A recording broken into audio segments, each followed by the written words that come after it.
पश्चिम बंगालमधील राजकीय घडामोडींमध्ये भाजपला मिळालेल्या यशाच्या पार्श्वभूमीवर दर्यापूर शहरात आज भाजपच्या वतीने भव्य रॅली काढण्यात आली। या रॅली दरम्यान शहरातील प्रमुख मार्गांवरून कार्यकर्त्यांनी जोरदार घोषणाबाजी करत विजयाचा आनंद साजरा केला। रॅलीची सुरुवात शहरातील प्रमुख ठिकाणाहून करण्यात आली असून ती विविध चौकातून फिरत गेली। यावेळी ठिकठिकाणी फटाक्यांची आतिषबाजी करण्यात आली, तसेच मिठाई वाटून नागरिकांमध्ये आनंद व्यक्त करण्यात आला।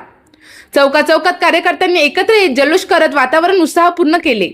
या कार्यक्रमात भाजपचे स्थानिक पदाधिकारी, कार्यकर्ते आणि समर्थक मोठ्या संख्येने सहभागी झाले होते।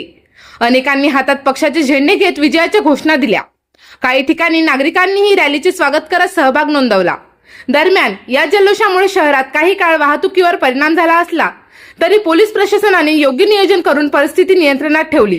एकूणच दर्यापूर शहरात आज भाजपच्या विजय जल्लोषामुळे उत्सवाचे वातावरण पाहायला मिळाले।